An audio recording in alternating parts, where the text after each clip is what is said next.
My people, una well done. My name na Dr. Toyin. When you dey go toilet, you dey look wetin dey comot so. E get wetin dem dey call Bristol stool chart, when dem come put poo inside 7 class. Class 1 and 2 na if you get constipation. Class 3 and 4 na im dey okay.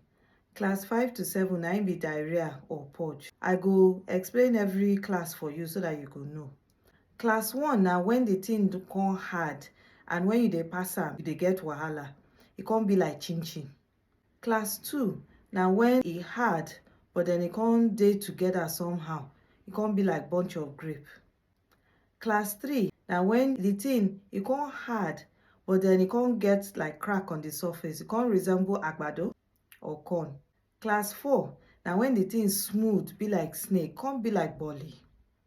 Class 5 na when the thing soft, but then the edge dey okay. E come be like akara. Class 6 na when the poo soft, but then e no come get edge well. E come be like egusi.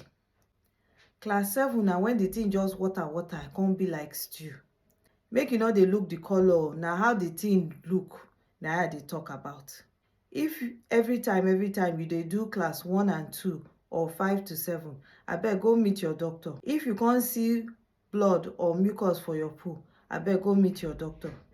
I hope say now when you go toilet, you go dey look the poo well, so that you go know if any wahala dey your bowel. And until next time, smile because e dey healthy. Una bye bye.